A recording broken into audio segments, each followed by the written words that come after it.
So, pleasure to be here today. I think regulatory and legal questions are a topic that may be one of the most consequential for the success of crypto industry. So, it's very important to know something about it. It's also an area that evolves all the time. So, glad to be here. My name is Mari Tomunen. I'm a lawyer with Flipside Crypto and also an adjunct professor at Boston College Law School. With me here today are two tremendously talented legal minds, Meghan Spillane from Goodwin and Coldebella from True. I know from personal experience that both of these lawyers have advised high-profile crypto companies very, very important cases. So can you talk about your background? What are the types of projects you work with, and what do you do? Sure. I guess I'll start. Nice to see everyone. My name is Meghan Spillane. I am Quincy born and bred. Currently live in New York, but I went to Notre Dame, so most of my high school boyfriends were from BC High. So I work at Goodwin Proctor, which also has a Boston office, and I'm a litigator. So that means that I'm interacting with the government and also with counterparties, basically resolving disputes. And for my crypto companies, really trying to resolve them as quickly and cheaply as possible so they can get back to innovating. But we represent issuers, we represent all members of the blockchain ecosystem, and we also represent investors like Gus and others that want to put money into this important technology.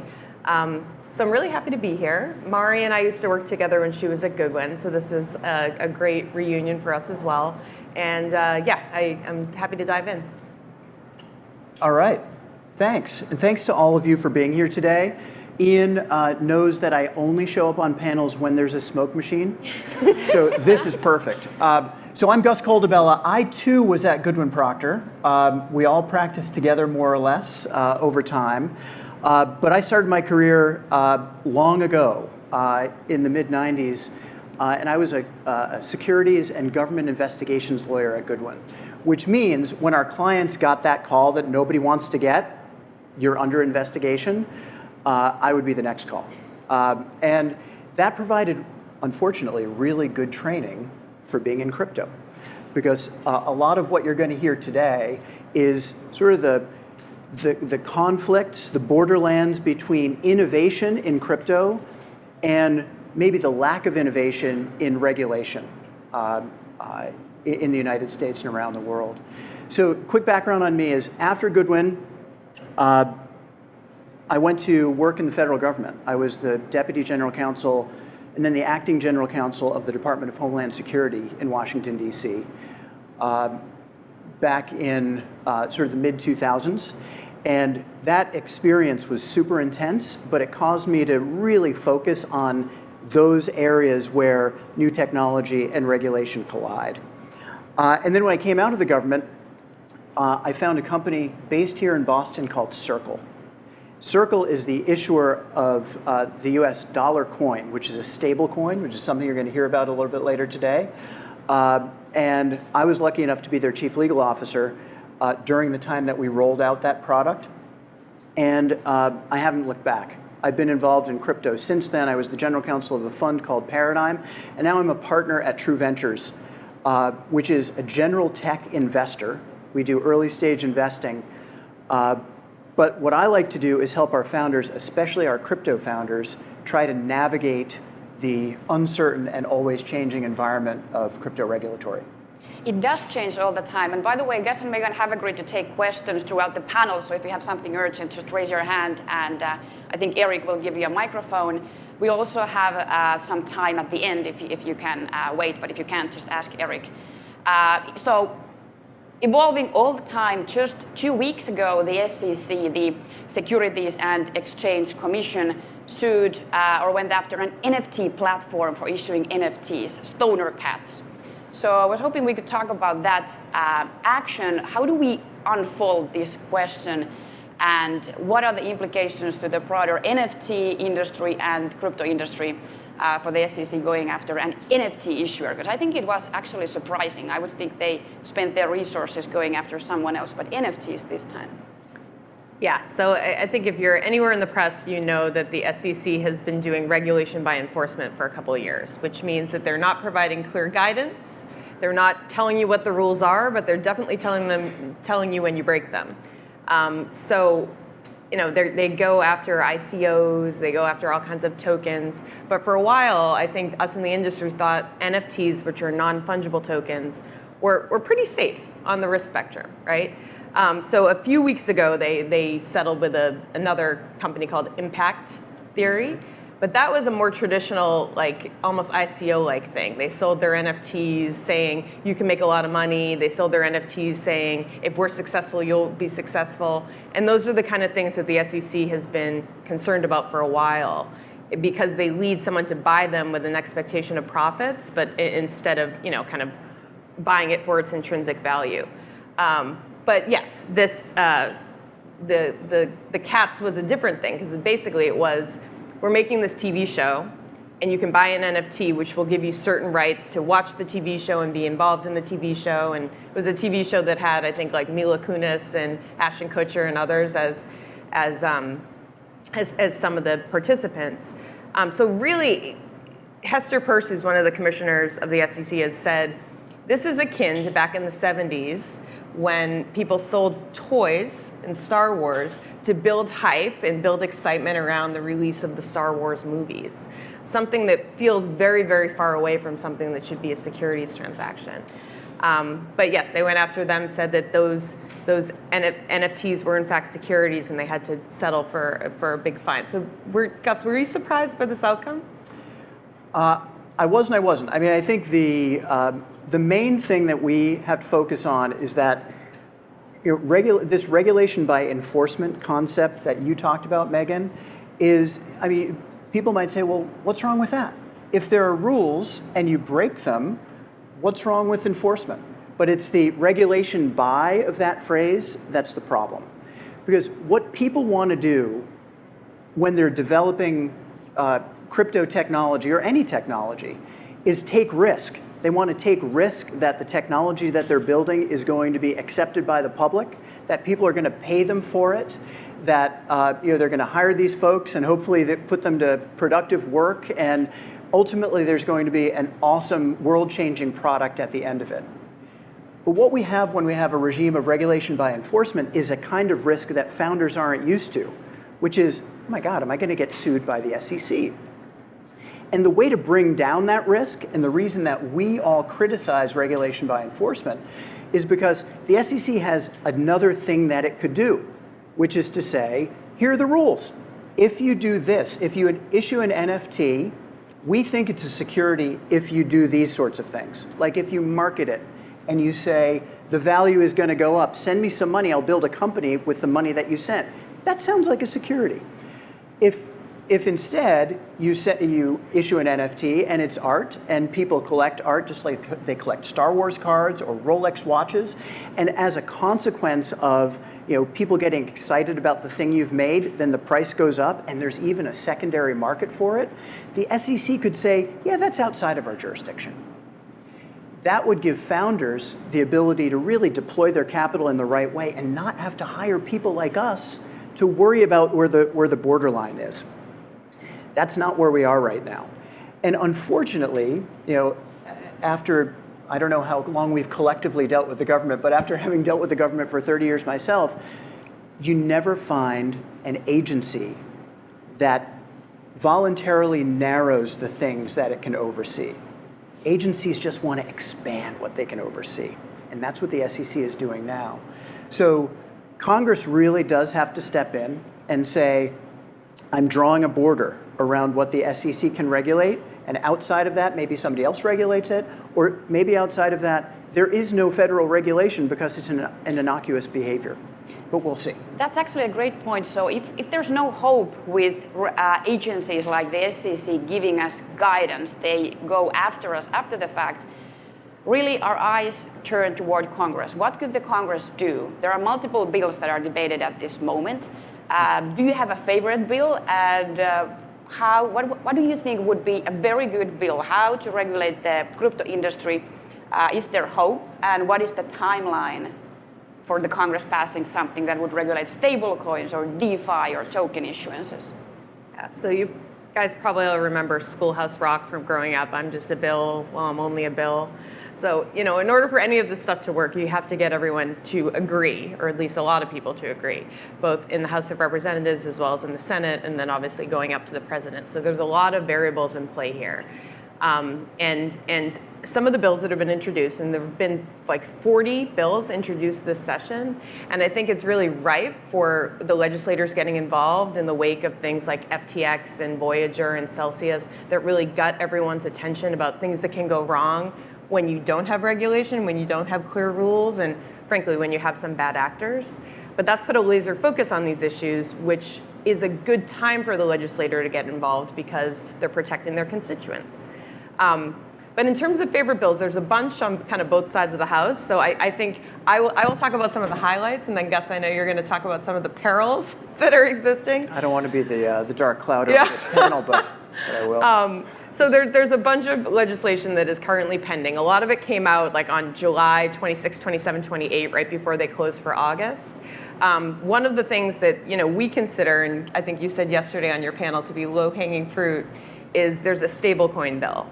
And basically what it would do is it would say, let's make a box where a stable coin, a digital representation of a dollar, could be used in commerce, and let's regulate it, but let's let that exist. And they have certain parameters around it. It has to be 1-for-1 with something like the dollar. They actually have to have dollars saved in a place that represent the 1-to-1 correlation with these assets.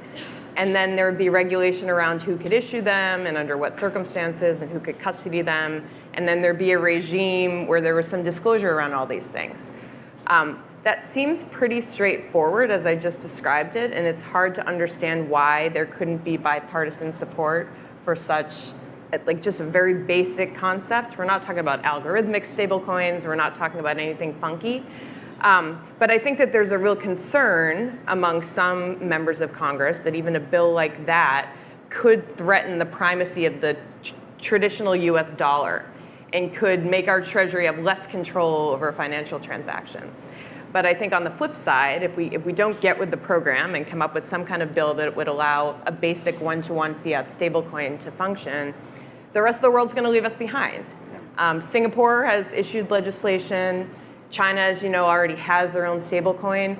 So basically, if we can't get this right, the primacy of the US dollar may actually fall out of favor in exchange for some of these. So, I don't know, I don't know if that's my favorite one, but so much as I think it's the one with the most promise and the most common sense and the least, I think, really legitimate reasons to challenge. And Meghan, the other thing that I love about that bill, and actually I learned something on my panel yesterday that I didn't know, which is that there's a bipartisan group of House members who are working on making sure that this is something that both parties can support. That increases the likelihood of success in the House and in the Senate when you have people from both parties as supporters. But the thing that I love about the bill is that if you rewind a few months, you'll remember that one of the banks that provides funding and loans to a lot of the startup ecosystem called Silicon Valley Bank failed over a weekend. And what we learned, what some people at Circle knew, but what we learned afterwards, is that the reserves for USDC, that dollar-backed stablecoin, the same kind of stablecoin that the legislation that Meghan just described would regulate, it was all at Silicon Valley Bank. And that caused a scare in the ecosystem, as you would imagine. It's like, is this bank going to fail? Is my USDC going to be worth less than $1? Because the magic of a stablecoin is that it's always worth $1 and you could use it on chain. Jeremy Allaire, who's a friend of many of us in the crowd and the CEO of Circle, sort of reversed the thing that a lot of anti-crypto people said. He said, the banking system is a systemic risk to crypto as a result of this happening. And what this bill would repair is that the reason that Circle had the reserves all in one bank is because the banking system discriminates against crypto companies. They feel, because their regulators say so, that that crypto might be an unjustified risk for their reserves and to offer accounts to. What this bill will do, in addition to all the things that Meghan said, is to unlock the doors to all of these banks so companies like Circle and Paxos and others that issue stablecoins can diversify the banks that they hold their reserves with. So I love this bill. What can I do to make it pass? Should I call Ian, or what should I do? You should always call Ian. I will. But what you really should do is call your elected representatives. And it's not just about this bill, but about when your elected representatives do something that might be anti-crypto. I think we have sort of a rhythm as people who are in crypto that, hey, everything happens on Twitter, and Twitter is everything that happens. That is not the case, right? Posting, hey, Elizabeth Warren, your bill is terrible, doesn't do anything. But calling Elizabeth Warren's office actually does something. What is wrong with Elizabeth Warren's bill? I'm glad you asked that question. There are two bills. Elizabeth Warren was one of the sponsors, and I think the author of the first one, that attempts to, well, if you step back for a moment, the magic of crypto systems is that it removes intermediaries from financial transactions. Now, we have intermediaries in some of our crypto financial transactions. We can choose to buy our Bitcoin from Coinbase and have it held at Coinbase. That's like me buying a stock from Fidelity and storing it at Fidelity. That's great. But that's not crypto's full magic. What it allows me to do is interact with you directly without using a bank. I could send you value across the internet as easily as I could send you an email. Or I could enter into a more complex financial transaction by interacting with a bit of code on a blockchain. Now, that all sounds great. And it is great. But what does it leave out? It leaves out that intermediary. And for about 40 or 50 years, the United States has been monitoring financial transactions for bad actors and bad behaviors using intermediaries. So banks and broker-dealers and others have a responsibility to report suspicious transactions. They have a responsibility to know who you are when you open up an account with them. So if you take sort of the old paradigm that I just described and the new paradigm that crypto allows, which is no intermediaries, as policymakers, you can go in one of two directions. Where we want them to go is to embrace the technology and build in safety and say, well, people can have transactions without intermediaries within bounds that hopefully some of this positive legislation will define. But what Elizabeth Warren's bill and another bill called the Can-See Act do is say, well, we have to re-intermediate. You're not going to be allowed to have peer-to-peer transactions or peer-to-protocol transactions without doing KYC. Like, you have to report who you're interacting with. And if you're a protocol, you have to keep track of everybody who interacts with the protocol. And if there's suspicious activity, you have to report it to the government.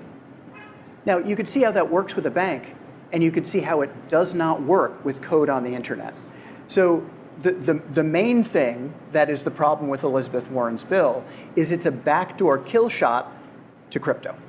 Yeah, and then you think about DeFi, which is decentralized finance platforms. Oftentimes, someone writes the code, someone builds the smart contracts, which is all the rules by which the code the transactions will go. But then oftentimes, you take your hands off and you let the protocol go and people interact with it, and that's how they do their transactions. So under this Can-See bill and these bills that Elizabeth Warren and others have set forth, they basically want to leave someone holding the bag for those transactions. So who would it be? Number one, they would go after the people that actually wrote the code and find them if they haven't put in those Bank Secrecy Act protections. And number two, there's a proposal that they would go after anyone who has made a $25 million or more investment in one of those protocols. So they'll go after Gus. They will. This is the main reason I hate this bill. But you just think about it. I mean, do you want to discourage venture capital from investing in blockchain projects? It seems so contrary to everything that's good, but it's really going to quell the ability to invest in these kinds of projects or take that chance, take that risk, if you might be left holding the bag by virtue only of your investment. Yeah, and I mean, one more quick point is like, there is no limiting principle there. If there is a behavior that the government doesn't like, if can-see becomes sort of the way that we think about it, they could say, well, we're going to hold the investor in that project liable. So in addition to sort of the crypto community being against this bill for all of the reasons that we discussed, I think there's a good chance, and by the way, I'm sort of drumming this up, so I hope there's a good chance that the investor community, even investors who are not crypto investors, will be interested in putting a stop to this. Interesting. The one, I'm sorry, Mari, the one other thing I wanted to say just about like, what do you do? Because there is a website that you can go to that I wanted to read to you. It is standwithcrypto.org, and it's a nonprofit that's been set up by Brian Armstrong of Coinbase and others. But it's a one-stop shop for everything you need to know how to interact with your legislature. So there's like a button to click on that will make the phone call for you and give you a script about what to say. There's another button to click on that will help you write an email. There's a button to click on where you can mint an NFT that will go to support this foundation. And what I actually think is fascinating about this website is you can go down and it basically gives a report card on every member of Congress. So it gives them a rating like pro-crypto, anti-crypto, very anti-crypto. So Elizabeth Warren, for example, is on that end of the spectrum. But then you can actually click and see the bills that they've supported and the ones that they haven't. And they actually keep track of their tweets, like all the negative tweets they've done about crypto. But it really allows you to make an informed decision about who you're going to vote for, who you're going to support, or who you're going to pick up the phone and call and make sure that your opinions are known. Yeah, and just to underline this, I think there are some members of Congress that when they think of crypto, they think of Silicon Valley. They think of everybody sort of out on the West Coast, a small group of programmers making a lot of money and maybe doing some scams, right? They think about SBF. They think about FTX. But what having this event in Quincy, Mass does is tell people like Elizabeth Warren and other representatives from Massachusetts. I'm not saying that, in fact, one of the best members of Congress on crypto is from our state as well. Jake Auchincloss from District 4, I don't know, but he's great. He's a big supporter. But hearing from constituents that we are interested in this, we are programmers of this, we are founders, we're employing people in Massachusetts to work in this space, may moderate these extreme positions. And Elizabeth Warren's positions on this are extreme. She tweeted out, "I am forming an anti-crypto army," with a fist in the air. I'm like, come on. Yes, tweet as much as you want, but use the tools that that Meghan just described to contact your representatives. And then we have the first audience question. Go ahead. About the Counsel regulation. Do you agree with those who say that this bill is potentially anti-constitutional because it potentially violates the First Amendment, since code is a speech, and if you limit the ability to write code, you limit the freedom of speech? And my second question is, do you think that the current U.S. hostility towards crypto and essentially the regulation by enforcement risks driving the industry offshore? Sure. Thank you. Excellent questions. Yes and yes. You want to take the first one? So your mic flipped on when you were talking about which bill, but I think what you were talking about was, just to zoom out, is a bill that seems to restrict the publishing of code challengeable under the First Amendment. And I think the answer is yes. Now, if the act that you undertake is the simple publication of code to a blockchain, I think there's a really strong argument that that is protected by your freedom of speech. And we'll see what happens as these laws, if they pass, if they're challenged, and if they're challenged, what a judge says about them. The gray area starts to creep in when it's not just the publication of code to the blockchain, but the maintenance of code on the blockchain, or revenue generated from code on a blockchain. And that could give judges something to distinguish it from pure publishing. Now, I tend to move with Coin Center, which is one of the advocacy groups in Washington, D.C., that we should have a policy of protecting the publication of code in this way. And then the second question was, is this going to affect the U.S. if this sort of anti-crypto stance becomes pervasive? And the answer is, of course it will. We are living in a world where other countries are trying to overtake the U.S. in the thing that we do the best, which is innovation. And crypto is at the forefront of innovation. If we just say, yeah, we don't want to do this here, we're essentially going to make it illegal to publish code, and it's going to be a problem for investors to get into this, and unwelcome. And who's going to jump in? Meghan named some of the good, the countries that are aligned with our values that are very interested in crypto, including Singapore. I'll add the UK to that, a lot of European countries, but also our global adversaries are very interested in coming up with technologies that steer value around the internet, because it furthers their surveillance of value going around the internet. I mean, China is very, very interested in how people spend money and where they go and what they do. So if we leave this vacuum, the vacuum will be occupied, and it may be at some point too late for us to regain the primacy that we could have. Yeah, and one high-profile court case actually that relates to your question is the Tornado Cash case. We also have other very high-profile cases in court processes at the moment. Coinbase, Uniswap, FTX. Is there a case that you monitor more closely than others, and how do you think that case will shape the crypto landscape? Okay, so I would like to highlight very briefly, because Ian recommended that we not turn this into a law school class, which I think has been successful so far. But when you start to get into case law, it becomes a little more tricky. But it will be interesting to watch, I think, the difference in opinion that has emerged between Judge Torres in the Ripple case and Judge Rakoff in the Terraform case. So there are different procedural stages, which is one of the things. The Ripple case, they just decided summary judgment, and the Terraform case is still at motion to dismiss.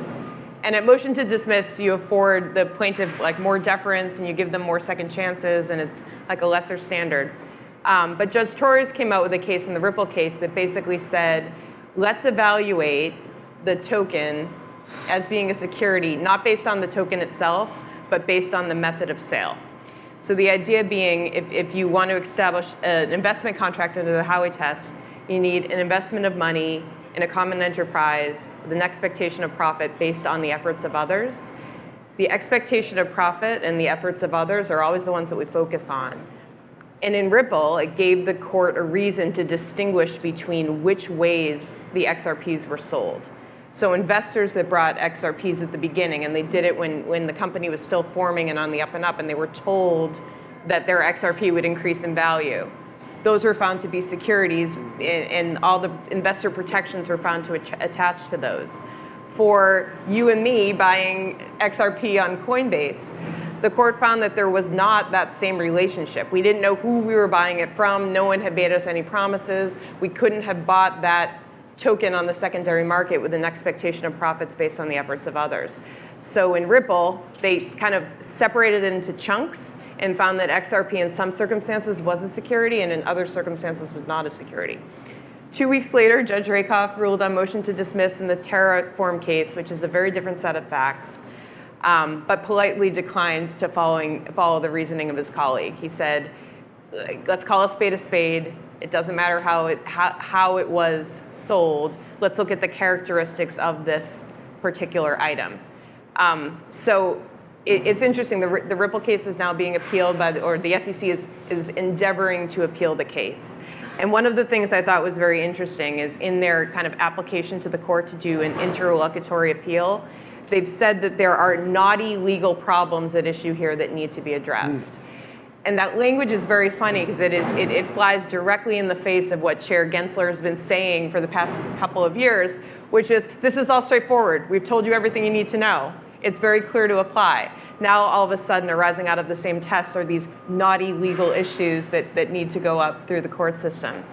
So that's definitely one to watch. I don't know if you want to talk a little bit about Uniswap, or I'm happy to, because there's a lot of exciting comments that came out of the court's opinion in that case. Yeah, just a brief bit on Uniswap, and then maybe some lessons that we could extract from all of this litigation. So Uniswap is a DEX, a decentralized exchange that allows anyone to essentially create a pool of 2 tokens.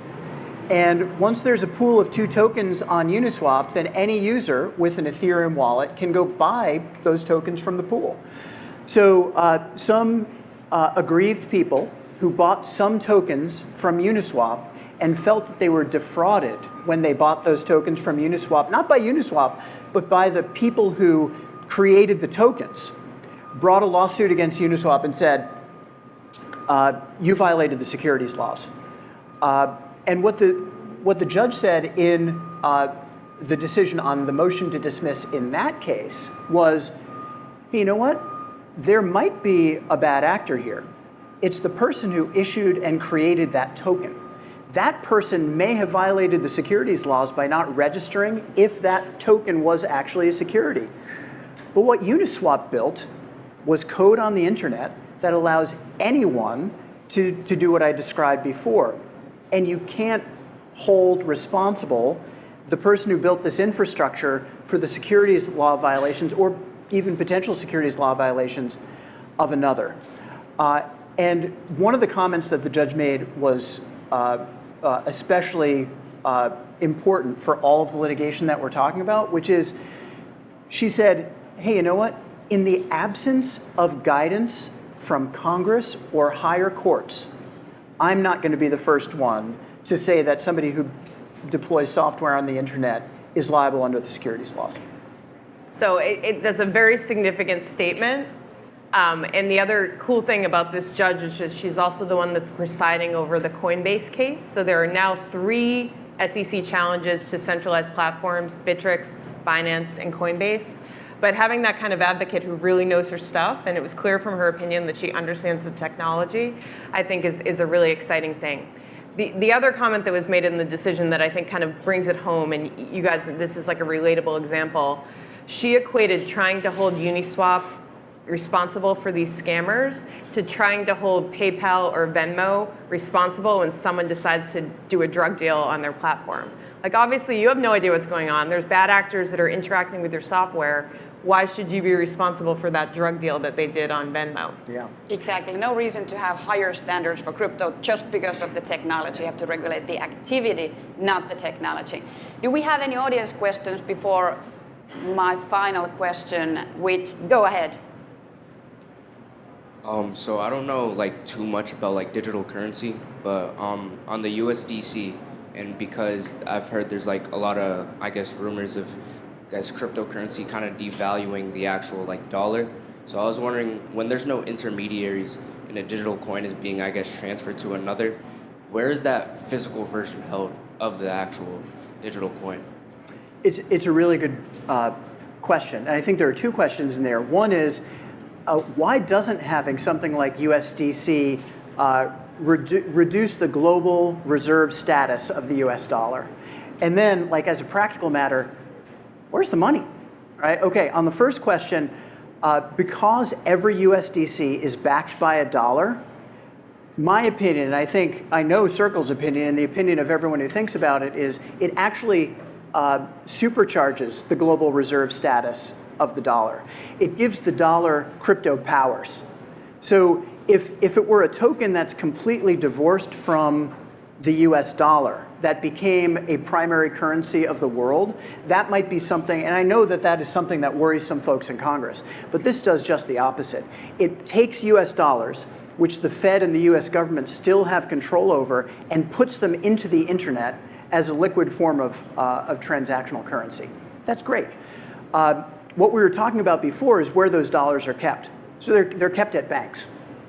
And it's interesting, there's sometimes a difference between the market price of a USDC, based on trader confidence. Sometimes it could go up a little bit, sometimes it could go down a little bit.